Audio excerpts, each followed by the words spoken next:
प्रश्न number 1, father Bulcke की यातना भरी मृत्यु, यातना भरी यानी कि पीड़ा भरी मृत्यु पर लेखक के मन में, उनके मन में कैसे इमोशंस उत्पन्न हुए और क्यों हुए। लेखक जो है वो सोचते हैं कि फादर बुल्के की यातना भरी मृत्यु क्यों हुई। उससे वो बहुत ही आहत थे, यानी दुखी थे और पीड़ित थे। उसके मन में भावना उभर रही थी, यानी लेखक के मन में ये भावना आ रही थी कि दूसरों के प्रति जिसके हृदय में मात्र करुणा हो।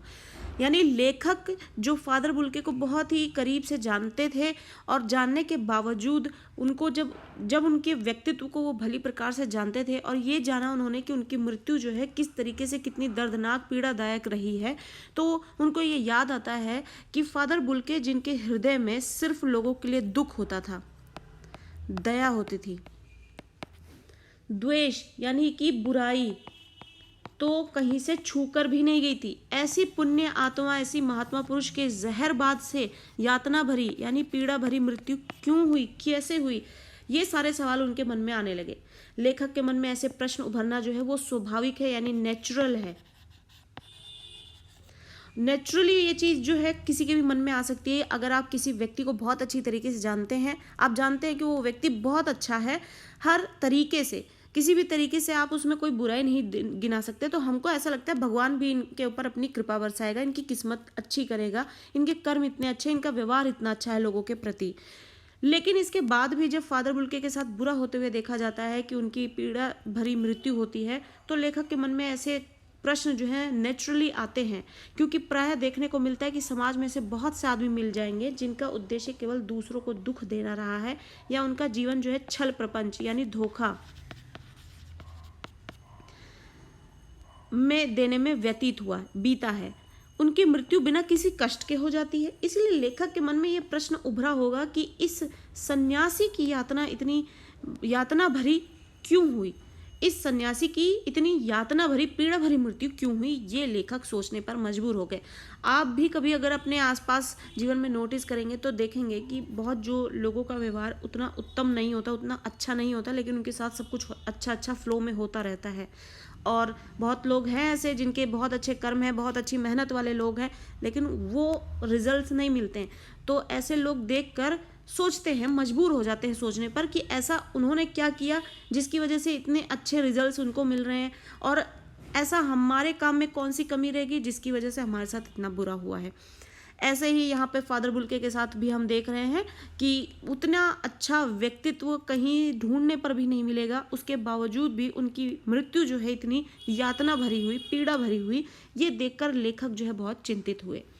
प्रश्न नंबर 2, लेखक के स्मृति पटल पर यानी उनकी यादों में उस सन्यासी के कौन कौन से चित्र बाबर उभलते हैं, उस यानी कि फादर बुल्के। अब लेखक जो है उनके मन में बुल्के के लिए, फादर बुल्के के लिए जो है उनके मन में कौन कौन सी बातें उनकी याद आती हैं, चित्र कौन कौन से उभरते हैं, दोनों कई एक ही बात है। यानी कि किस तरीके की यादें उनके स्मृति पटल पर आती हैं, कौन कौन सी बातें याद आती हैं, कौन कौन से चित्र उभरते हैं, तो ये सब एक ही बात है कि जब उनको याद करते हैं तो कौन कौन सी बातें याद आती हैं। पहला, एक लंबे पादरी की चोगे से ढकी आकृति सामने है, गोरा रंग है जिसका, सफ़ेद झाई मारती बूढ़ी दाढ़ी है, नीली आंखें हैं, बाहें खोल गले लगाने को आतुर यानी कि बेचैन। हम सभी जानते हैं कि फादर बुल्के जो है वो भारतीय नहीं थे, तो वो बाद में बने हैं, इस वजह से जो उनका रूप रंग आकार है उसी हिसाब से है। गोरे रंग के थे, सफ़ेद झाई मारती हुई भूरी दाढ़ी थी उनकी, नीली आंखें थी, और बाहें हमेशा उनकी खुली रहती थी लोगों को गले से लगाने के लिए, उनका दुख हरने के लिए। ऐसा ही चित्र जो है लेखक के मन में याद आ रहा था, उनकी बातें याद आ रही थी। ऑप्शन यहाँ पर जो दूसरा पॉइंट है वो ये है कि वह लेखक जो कि आज भी 35 साल बाद उन बाहों का दबाव अपनी छाती पर महसूस करता है, यानी गले लगाने की वो प्रक्रिया जिसमें व्यक्ति अपने स्नेह को गले लगाते हुए प्रकट करता है, उस चीज़ को वो याद करते हैं, और ऐसा लगता है कि आज भी वो फादर बुल्के के बाहों में ही हैं, जहाँ वो उनको अपने सीने से लगाकर उनको वो सांत्वना दे रहे हैं। थर्ड पॉइंट है, परिमल के वे दिन, निर्लिप्त भाव से हंसी मजाक के वे क्षण, यानी कि हंसी मजाक का वो क्षण जहाँ पर वो सब लोग जो है फादर बुल्के के साथ ऐसे माहौल में होने के बाद, किसी भी माहौल में हो तो हंसी मजाक भी होता रहता था। गोष्ठियों की गंभीर बहस, गोष्ठियाँ यानी कि समूह, आप जानते ही हैं कि लेखक या कवियों का जो समूह होता है उन्हें गोष्ठियाँ कहेंगे। तो इस तरीके की जो समूह हुआ करते थे, परिमल के वे दिन रचना है जो रचनाओं के आधार पर उस दिन को याद किया जा रहा है। उत्सवों संस्कारों में उनकी उपस्थिति, उत्सव यानी त्यौहार, संस्कार यानी जो संस्कार हमारे हिंदू धर्म में अपनाए जाते हैं, भारतीय संस्कृति में है, उन संस्कारों में जब उनकी उपस्थिति होती थी, वो आते थे तो उनके आशीर्वचन यानी आशीर्वाद वाले जो शब्द हैं पुनः पुनः स्मृति में आते हैं, वो बार बार याद आते हैं। चौथा पॉइंट है, लेखक को लगता है इलाहाबाद की सड़कों पर फादर की साइकिल चलती दिख रही है, वे हमारी ओर चले आ रहे हैं, मुस्कुरा रहे हैं, साइकिल हमारे पास रुक गई है और अब साइकिल से वो उतर रहे हैं। इस तरह के चित्र जो है लेखक के स्मृति पटल पर पुनः पुनः बार बार उभर रहे हैं और विलीन यानी उनमें घुल जा रहे हैं, और इस तरीके से लेखक जो है फादर बुल्के को याद करते हुए दिखते हैं। प्रश्न नंबर 3, मनुष्य अन्य बहुत सी बातों को भूल जाता है किंतु दूर रहकर भी माँ के स्नेह को नहीं भूला पाता है। व्यक्ति अपने में ना जाने कितने भी बदलाव कर सकता है, उसमें इतनी क्षमता है कि वो बहुत सारे बदलाव करके अपने पूरे व्यक्तित्व को बदल सकता है। और फादर बुल्के जो है उन्होंने अपनी जो मातृभूमि है उसको भी बदल दिया है, और उसके बाद भी जब आज वो अपने ऐसे व्यक्तित्व के साथ दूसरी ज़मीन पर हैं तो भी वो अपनी माँ के स्नेह को भुला नहीं पा रहे हैं। सन्यासी फादर बुल्के भी अपनी माँ को नहीं भूल पाते, उनकी भावनाओं को व्यक्त कीजिए। लेखक फादर के बारे में बताता है कि वे अक्सर माँ की स्मृति में डूब जाते हैं। लेखक जब फादर बुल्के से बात करते हैं, फादर बुल्के उनको ये बताते हैं कि उनको उनकी माँ की याद आती है, तो लेखक अपने इस एक्सपीरियंस को अपनी रचना में लिखते हैं और बताते हैं लेखक कि फादर के बारे में बताते वो कहते हैं कि अक्सर जो है फादर बुल्के भी अपनी माँ की स्मृति, उनकी यादों में डूब जाते थे। उनकी माँ की चिट्ठियाँ अक्सर उनके पास आती थी, वो अपने अभिन्न मित्र डॉक्टर रघुवंश को चिट्ठियाँ दिखाते थे, यानी जो उनके सबसे प्रिय मित्र थे जिनका नाम था डॉक्टर रघुवंश, वो उनको अपनी उस चिट्ठियों को दिखाते थे जो उनकी माँ की तरफ से आते थे। पिता और भाइयों के लिए बहुत लगाव उनके मन में नहीं था, यानी वो अपने पिता को और भाइयों को उतना प्रेम नहीं करते थे या फिर उनके साथ इतना अटैचमेंट नहीं थी या लगाव नहीं था, जिसकी वजह से वो उतना नहीं याद करते थे जितना माँ को याद करते थे। वे भारत में बस जाने के बाद भी अपनी मातृभूमि और माँ को नहीं भूल पाए थे। अतः स्पष्ट है कि सन्यासी होकर और लंबे समय तक माँ से अलग रहकर भी माँ को ना भुलाना स्पष्ट करता है कि माँ का स्नेह और स्नेह की पराकाष्ठा है, यानी कि वो अपने स्नेह को जो सबसे ऊंचाइयों पर ले जाने वाले, जो सबसे ऊंचा प्रेम और इस है वो है अपनी माँ का स्नेह दिखाते हुए यहाँ पर दिखते हैं। प्रश्न नंबर 4, फादर बुल्के भारतीयता में रच बस गए हैं, यानी कि वह संपूर्ण रूप से भारतीय हो गए, चाहे उनका पहनावा हो, चाहे उनका रहन सहन हो, चाहे उनकी बोली हो, हर तरीके से वो अपने आप को भारतीय बना चुके हैं। ऐसा उनके जीवन में कैसे संभव हुआ होगा, यानी उन्होंने ऐसा कैसे कर लिया, ये संभव कैसे हुआ। फादर बुल्के जो है वो निश्चित ही प्रबुद्ध व्यक्ति थे, बहुत ही जो आप कह सकते हैं कि ज्ञानी व्यक्ति थे, पहुँचे हुए व्यक्ति थे। भारत में आकर भारतीय संस्कृति के बारे में जानने की जो उनके मन में उत्कट, बहुत बेचैन कर देने वाली जो जिज्ञासा होती है वो रही होगी, यानी आपके मन में जब तक किसी भी चीज़ को जानने की बहुत ही बेचैन कर देने वाली उत्सुकता नहीं होगी, बेचैनी नहीं होगी, तब तक आप इस लेवल तक किसी भी चीज़ को नहीं पहुंचोगे। तो फादर बुल्के में वो उस लेवल तक उनमें ये जिज्ञासा थी कि उनको ये भारतीयता, भारतीय संस्कृति के बारे में जानना है, उनमें घुलना मिलना है, रचना बसना है, इसलिए फादर बुल्के जो है भारतीय हो गए। फलस्वरूप उन्होंने हिंदी और संस्कृत को सीखा और इनके साहित्य का विधिवत अध्ययन किया। साहित्य यानी उनके लिटरेचर को, भारत की संस्कृति को अपनाने के साथ उन्होंने हिंदी और संस्कृत को पढ़ा और उसके लिटरेचर को पढ़ा और उसको नियम से उसका अध्ययन किया। उस अध्ययन में उन्होंने स्थान स्थान पर बिखरे भारतीय संस्कृतियों के सूत्रों से प्रभावित हुए बिना नहीं रहे। जब उन्होंने लिटरेचर पढ़ा, आप सभी को पता है लिटरेचर जो है वो हमारी संस्कृति को का आईना है, यानी हमारी संस्कृति की जानकारी देता है। तो बिखरे हुए भारतीय संस्कृति के जो सूत्र हैं उनसे वो प्रभावित होते हैं जब लिटरेचर को पढ़ते हैं, और उससे प्रभावित हुए बिना वो रह नहीं पाए और चल पड़े उसी राह पर। फिर तो उसी में वो रच बस गए। हिंदी में उन्होंने एमए किया, फिर अपने शोध प्रबंध में राम कथा का चयन किया, यानी कि आप जब देखेंगे कि पीएचडी की जाती है, बहुत हायर एजुकेशन ली जा रही है। हायर एजुकेशन में क्या होता है कि आपको उस पर थीसिस लिखनी होती है, शोध करना पड़ता है, तो उन्होंने उसमें जो विषय लिया वो ये लिया राम कथा। राम कथा का चयन किया उन्होंने, राम के आदर्शों को जानते गए और उस महानायक के चरित्र से अवश्य ही प्रभावित हुए होंगे और उन्हें ही अनुकरणीय और आदर्श पुरुष मानने लगे होंगे। अनुकरणीय यानी कि नकल करने योग्य।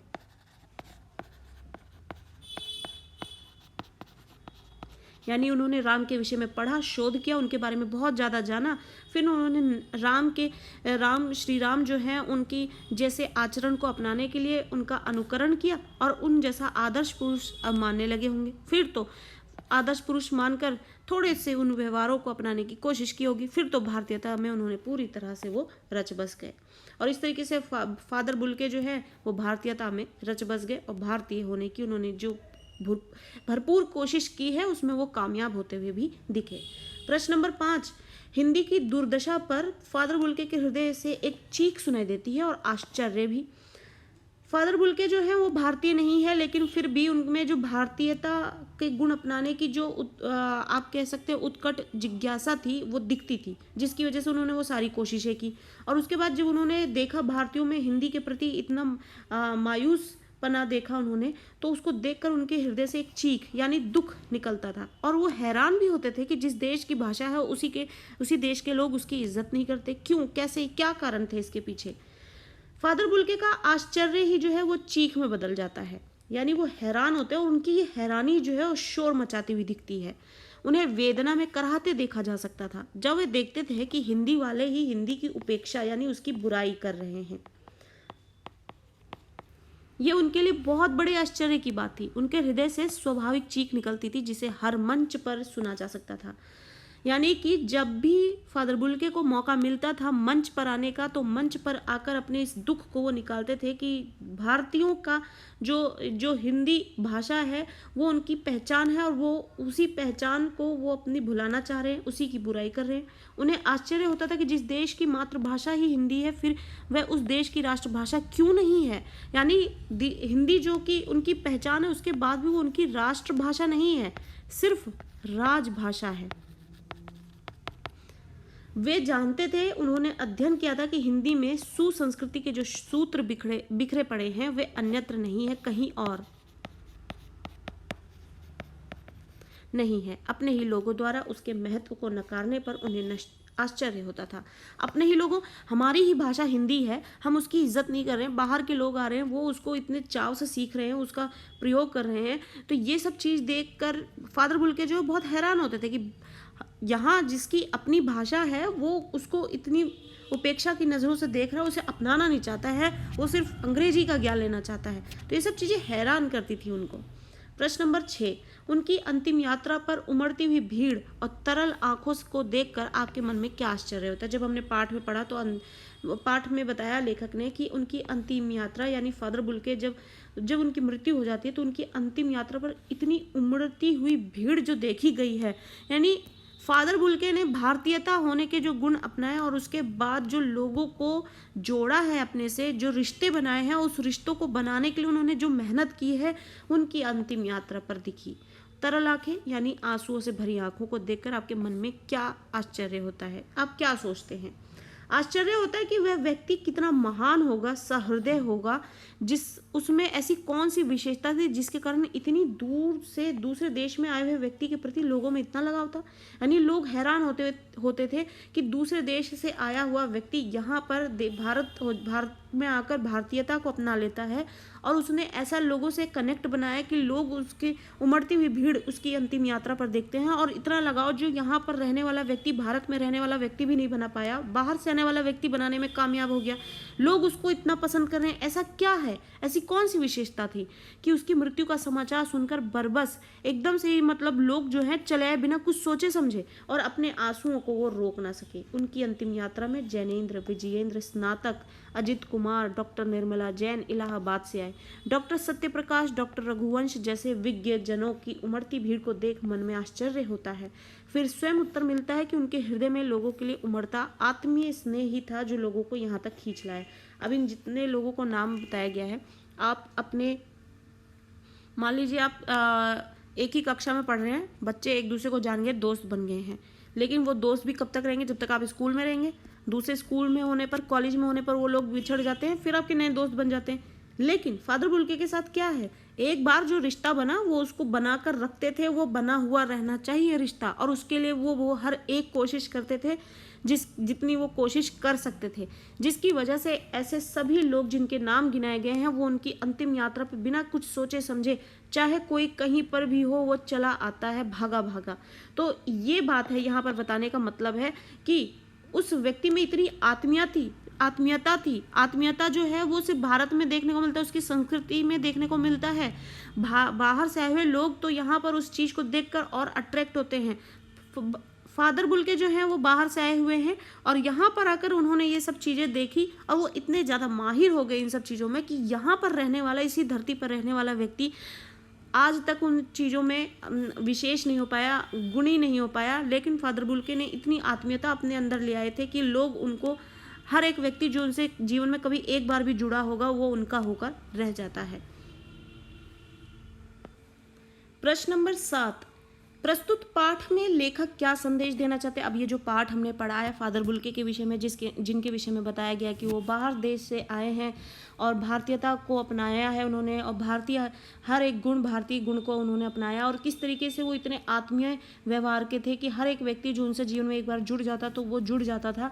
और उनकी अंतिम यात्रा पर लोग देखते हैं कितनी भीड़ उमड़ आई है, और लेखक का हैरान होना कि इतना बेहतरीन व्यक्तित्व होने के बावजूद भी उनकी इतनी पीड़ा भरी मृत्यु क्यों होती है, ये सारी चीज़ें बताई गई हमें। तो इस पाठ के माध्यम से हमें क्या संदेश मिलता है। लेखक फादर कामिल बुल्के के अनुकरणीय चरित्र से परिचय कराकर, अनुकरणीय यानी कि जिस राह पर आप भी चल सकते हैं, ऐसी राह, ऐसे चरित्र से परिचय वो कराते हैं। मानवीय करुणा यानी मानवता के प्रति उनके हृदय में जो करुणा होती है, भारतीयता की महानता है, उसमें भारतीय संस्कृति को लिए हुए हैं जिसकी महानता दिखती है उनके व्यक्तित्व में। अपनी मातृभाषा हिंदी के प्रति दायित्व और गौरव का संदेश देना चाहते हैं, जो फादर कामिल बुल्के के जरिए वो बताते हैं कि हमें हमारे ही देश में रहकर हमें अपनी ही संस्कृति की इज्जत किस तरीके से करनी है, जिसका अनुकरण करके फादर कामिल बुल्के जो है वो अपने चरित्र से परिचय उनके माध्यम से कराकर मानवीय करुणा को दिखाया जाता है, भारतीयता की महानता, उनकी जो अपनी मातृभाषा है उसके प्रति जो दायित्व है, गौरव है, उसका संदेश देना चाहते हैं। वो बता देना चाहते हैं कि विदेश से आकर एक व्यक्ति दया, करुणा, ममता का हमें पुनर्स्मरण कराता है, यानी पुनः याद कराता है हमें उसे,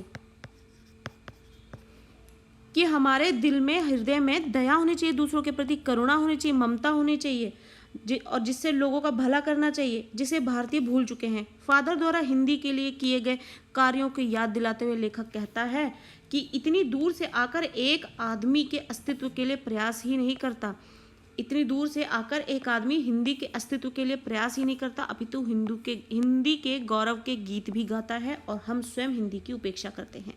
लेखक पाठ में बताते हैं कि हम भारतीय होने के बावजूद भी हिंदी की वो इज्जत नहीं करते जो बाहर से आने वाला एक व्यक्ति उसके अस्तित्व को बनाए रखने के लिए, यानी वो मौजूद रहे भारतीय संस्कृति में, उसके लिए प्रयास ही नहीं करता, बल्कि उसके गौरव का गीत भी हर व्यक्ति से गाता हुआ दिखता है, और वो हिंदी की उपेक्षा नहीं करते हैं।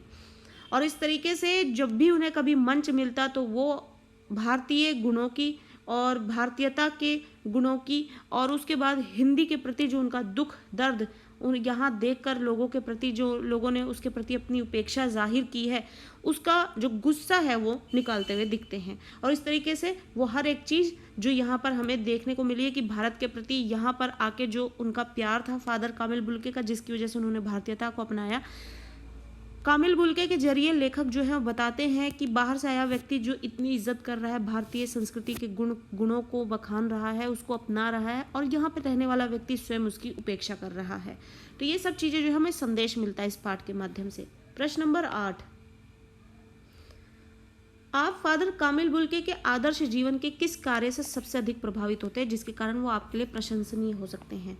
यानी फादर कामिल बुल्के के बारे में बहुत कुछ बताया गया, उनका जो आदर्श भरा जीवन है उसमें सबसे ज़्यादा प्रभावित करने वाला, आपको इम्प्रेस करने वाली चीज़ कौन सी लगती है, जिसके कारण से वो आपके लिए प्रशंसनीय, जिसके कारण से आप भी उनकी बड़ाइयाँ कर सकते हैं। फादर बुल्के का जीवन जो है अनुकरणीय आदर्शों से पूर्ण था, यानी कि ऐसे आदर्शों से भरा था जिसकी राह को पकड़कर हम भी चल सकते हैं। उनके द्वारा राम कथा पर शोध करना, सबसे अधिक प्रभावित करता है कि पादरी संस्कृति को मानने वाले बुल्के ने राम के चरित्र को आदर्श मानकर शोध किया। यानी कि वो पादरी थे, उसके बाद भी उन्होंने राम के चरित्र के आदर्श पर शोध किया। दूसरा, हिंदी भाषी ना होकर हिंदी के लिए पूर्ण मन से कार्य किया। दोनों ही कार्य जो है चकित, हैरान कर देने वाले थे। तो ये जो है हमें फादर कामिल बुल्के के आदर्श जीवन से ऐसी अनुकरणीय आदर्श है जो हम उनकी प्रशंसा करने के लिए मजबूर हो सकते हैं। प्रश्न नंबर 9, फादर बुल्के ने भारत में रहते हुए जो कार्य किए उन्हें लिखिए। पाठ में लेखक ने हमें कई सारे ऐसे पॉइंट्स बताए हैं जो फादर कामिल बुल्के ने भारतीयता को अपनाते हुए उनके लिए कार्य भी किए हैं। साथ में उन सारे पॉइंट्स को हमें बताने हैं इस उत्तर में। फादर बुल्के की 73 वर्ष की आयु के 47 वर्ष भारत में व्यतीत हुए। यानी वो 73 साल के थे और 47 साल उन्होंने भारत में बिताए हैं। उन्होंने इस दौरान पहला, प्रयाग विश्वविद्यालय के हिंदी विभाग में रहकर 1950 ईस्वी में शोध प्रबंध राम कथा उत्पत्ति और विकास पर पूरा किया। इन्होंने अपनी इस शोध को पूरा किया राम कथा के विषय में। दूसरा, उन्होंने ब्लू बर्ड का नील पंछी के नाम से हिंदी रूपांतरण किया। आप देख सकते हैं अनुवाद किया है उन्होंने हिंदी में। किस रचना का? ब्लू बर्ड का उन्होंने नील पंछी के नाम से उसका हिंदी रूपांतरण तक किया है। तीसरा, सेंट जेवियर्स कॉलेज रांची में हिंदी तथा संस्कृत विभाग के विभागाध्यक्ष भी रहे थे। आप देखेंगे कि हिंदी और संस्कृत विभाग के वो अध्यक्ष भी थे। चौथा पॉइंट है, प्रसिद्ध अंग्रेजी हिंदी कोश तैयार किया। जो सब प्रसिद्ध है हिंदी और अंग्रेजी डिक्शनरी। कोश का मतलब होता है डिक्शनरी। बाइबल का हिंदी में अनुवाद किया उन्होंने। और ये मुख्य काम उन्होंने भारत में रहते हुए जो उन्होंने 47 साल बिताए हैं, 73 साल के वो थे। प्रश्न नंबर 10, भारत आने का कारण पूछने पर फादर बुल्के का क्या उत्तर होता था या फिर वो क्या उत्तर देते थे? फादर बुल्के भारत आने का कारण प्रभु की इच्छा बताते थे। यानी कि सब कुछ नेचुरली हुआ है, वो इसमें भगवान की मर्जी मानते हैं कि वो जो भी कुछ हुआ कोइंसिडेंस था, भगवान की मर्जी थी, इस वजह से वो आ गए हैं। वे लेखक से बताया करते थे कि माँ ने तो मेरे बचपन में ही हाथ से निकल जाने की घोषणा कर दी थी। यानी जो फादर कामिल बुल्के हैं उनकी माँ ने तो बचपन में ही ये चीज़ भांप ली थी कि ये हाथ से निकल जाएगा हमारे। मेरे सन्यासी यानी पादरी बनने की इच्छा ना जाने कैसे तीव्र होती चली गई और इंजीनियरिंग की अंतिम वर्ष की पढ़ाई को बीच में ही छोड़कर संन्यास लेने की इच्छा से मैं धर्म गुरु के पास पहुंच गया और नियम के अनुसार भारत जाने की इच्छा व्यक्त की। फिर मैं संन्यास लेकर भारत चला आया। यानी कि फादर कामिल बुल्के इंजीनियरिंग के अंतिम वर्ष तक आ चुके थे, उसके बीच में उन्होंने पढ़ाई छोड़ा, संन्यास लेने की इच्छा बहुत ज़्यादा तेज हो गई थी। वो धर्मगुरु के पास पहुँचे, नियम के अनुसार भारत जाने की उन्होंने अपनी इच्छा को व्यक्त किया और फिर वो संन्यास लेकर भारत चले आए। ये उनकी कोशिश थी, ये उनकी उत्सुकता थी भारत के प्रति।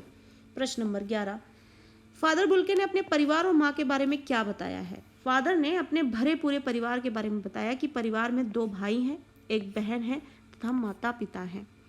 पिता और भाइयों के प्रति बहुत लगाव नहीं है उनका। पिता व्यवसायी हैं यानी कि बिजनेसमैन है। एक भाई पादरी हो गया है और दूसरा भाई काम करता है। उसका परिवार है। एक बहन है जो बहुत जिद्दी है, उसने बहुत देर से शादी की थी। अपने परिवार में मुझे माँ की बहुत याद आती है जो अक्सर पत्र लिखती रहती हैं। तो माँ जो है उनको बहुत याद आती हैं जो उनको लेटर लिखती रहती हैं। प्रश्न नंबर 12, लेखक ने फादर की उपस्थिति को देवदार की छाया सदृश यानी समान क्यों कहा है? देवदार के वृक्ष की जो छाया होती है उसके समान जो है फादर कामिल बुल्के की उपस्थिति को क्यों मानते हैं लेखक? छाया का मतलब होता है कि एक साया बने रहना। आप मान लीजिए कि जैसे कि घर में बड़े लोग हैं, बड़े हैं हमसे, जो हम किसी मुसीबत में होते हैं तो बिना कुछ सोचे समझे हम समझ जाते हैं कि वो हमारी मदद करेंगे, वो हमें बचा लेंगे। वैसी ही होती है किसी और की उपस्थिति आपके जीवन में जब वो अपने व्यवहार से शामिल कर देता है। लेखक ने फादर की उपस्थिति को देवदार की छाया के सदृश यानी समान इसलिए कहा है क्योंकि जिस प्रकार देवदार का विशाल एवं छायादार वृक्ष अपनी शीतल छाया, अपनी ठंडी छाया से दूसरों की थकान को दूर करता है, हर लेता है, उसी प्रकार फादर का जो विशाल व्यक्तित्व है उससे उनसे मिलने वालों को शांति देता है, सुकून देता है, आशीर्वाद देता है, प्यार देता है और अपनापन से भर देता है। इसलिए उनसे मिलने के बाद हर एक व्यक्ति उनको अपना मान लेता है। प्रश्न नंबर 13, फादर बुल्के भारतीय संस्कृति से अत्यंत प्रभावित थे। फादर बुल्के जो है वो भारतीय संस्कृति को बहुत पसंद करते थे, उनको इतना अट्रैक्ट किया जिसकी वजह से वो भारतीय गुणों को उन्होंने अपना लिया, वो भारत में ही आ गए। पाठ के आधार पर लिखिए कि ऐसे कौन किस तरीके से प्रभावित हुए, क्यों हुए, जो है वो कारण बताने हैं। फादर बुल्के को विद्यार्थी जीवन में ही भारतीय संस्कृति का ज्ञान हो गया था, यानी वो जब स्कूल लाइफ में थे, अपनी विद्यार्थी थे, तभी उनको इस भारतीय संस्कृति का ज्ञान हो गया था। तभी तो उन्होंने सन्यासी बनने और भारत आने का दृढ़ यानी कि एक मजबूत संकल्प ले लिया था उन्होंने, यानी उन्होंने ये चीज पक्की कर ली थी कि उनको भारत जाना है। वो अपनी जन्मभूमि बेल्जियम को छोड़कर, उनकी जन्मभूमि क्या थी? बेल्जियम थी। उन्होंने अपनी इस जन्मभूमि को छोड़कर भारत आ गए और हिंदी के साथ साथ भारतीय संस्कृति का अध्ययन किया तथा राम कथा को अपने शोध प्रबंध का विषय भी बनाया और उन्होंने जीवन भर के लिए भारत को अपनी कर्मभूमि बना लिया। जन्मभूमि क्या होती है? जहाँ पर आपका जन्म होता है। कर्मभूमि क्या होती है? जहाँ पे आप कर्म करते हैं, यानी काम करते हैं और काम करके अपने जीवन को चलाते हैं। तो फादर कामिल बुल्के ने जो ये बेल्जियम जो है ये इनकी जन्मभूमि है और भारत जो है वो उनकी कर्मभूमि थी। प्रश्न नंबर 14, नम आंखों का गिनना स्याही फैलाने जैसा है, ऐसा कब और क्यों कहा गया है? ये पंक्ति जो है क्यों कही गई है कि नम आंखों का गिनना, यानी कितनी नम आंखें हैं, इनको गिनना जो है स्याही फैलाना जैसा है। स्याही फैलाने का मतलब कि स्याही को एक बार फैल गई तो कितना फैलती चली जाती है, उस जैसा है। तो नम आंखों को यहाँ पर अगर आप गिनते चले जाओगे तो उसकी गिनती खत्म नहीं हो पाएगी। ये पंक्ति कब और कहाँ बोली गई है? नम आंखों को गिनना स्याही फैलाने जैसा है, ऐसा फादर बुल्के की मृत्यु के अवसर पर उपस्थित जन समुदाय, यानी कि जो ग्रुप, यानी बहुत बड़ा जो जन समुदाय आया था, लोगों की जो एक भीड़ आई थी, उसको देखकर कहा गया था। ऐसा इसलिए कहा गया क्योंकि फादर बुल्के अपने मिलने वालों से बेहद आत्मीयता रखते थे, यानी फादर बुल्के जिससे मिलते थे वो उससे बहुत ही प्रेम से रहते थे और उसके रिश्ते को बनाए रखते थे। वो अत्यंत मिलनसार, यानी बहुत मिलजुल कर रहने वाले, स्नेह वाले थे, इसलिए उनकी मृत्यु पर रोने वालों की संख्या बहुत अधिक थी, जिन्हें गिनना व्यर्थ था, यानी जिसको गिनना बेकार था। अब जितने लोगों को गिनते नम आंखों वालों को, वो उनकी गिनती खत्म ही नहीं हो पाती। इसलिए ये पंक्ति बोली गई कि नम आंखों का गिनना स्याही फैलाने जैसा है। इसका अर्थ समझें आप, स्याही फैल जाती है तो आप उसको जितना भी सफाई करेंगे तो उसको मिटा पाना मुश्किल है और उस कहाँ तक वो फैलती चली जाती है वो आप भाप भी नहीं पाएंगे। तो उसी तरीके से नम आंखों यानी रोती हुई आंखों को गिनना जो है मुश्किल है। जब ये तब बोला गया जब फादर कामिल बुल्के की मृत्यु हुई और उस पर अपार भीड़ देखी गई लोगों की। प्रश्न नंबर 15, फादर ने हिंदी के उत्थान यानी उसको ऊपर उठाने के लिए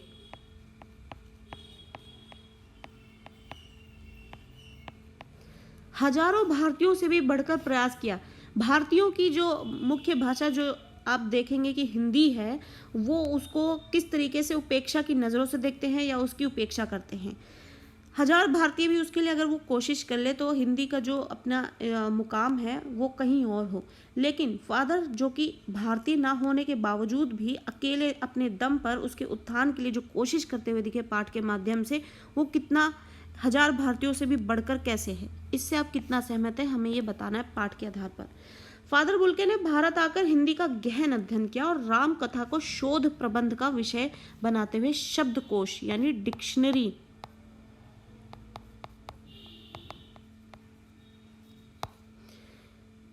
की रचना तक की। इसके अलावा वो हिंदी को राष्ट्रभाषा का गौरवपूर्ण स्थान दिलाना चाहते थे। हिंदी जो कि भारत की राष्ट्रभाषा नहीं है, सिर्फ राजभाषा है, वो चाहते थे कि वो हिंदी जो है राष्ट्रभाषा बन जाए और उस गौरवपूर्ण स्थान को दिलाना चाहते थे उसे। वह अपनी इस चिंता को कई मंचों से व्यक्त करते हुए भी नजर आ चुके थे। वे हिंदी भाषियों द्वारा हिंदी के प्रति उपेक्षित यानी कि गलत नज़र, उपेक्षित भरी, बुराई भरी नज़र से जो देखते थे उसके दृष्टिकोण को अपनाने से भी दुखी थे। यानी भारतीयों का हिंदी के प्रति जो उपेक्षा भरी सोच थी, नज़र थी, उससे वो बहुत दुखी थे। प्रश्न नंबर 16, फादर बुल्के को हिंदी के बारे में क्या चिंता थी? हिंदी के विषय में वो क्या सोचकर परेशान हुआ करते थे, क्या चिंता थी उन्हें? पहली चिंता ये थी कि हिंदी को राष्ट्रभाषा के रूप में देखना दूसरी चिंता थी हिंदी वालों द्वारा ही हिंदी की उपेक्षा से उत्पन्न चिंता, यानी हिंदी बोलने वाले व्यक्ति जिनकी अपनी ही भाषा है वही उसकी उपेक्षा करते थे यानी बुराई करते थे, वो देखकर उनकी जो चिंता उत्पन्न होती थी वो उनकी मेन मुख्य जो चिंताएं हुआ करती थी वो उनकी चिंता थी।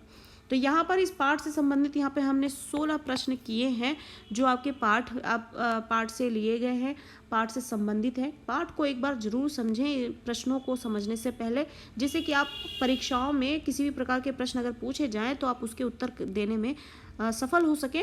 और आई होप कि आपको ये इस वीडियो में जितने भी प्रश्न कराए गए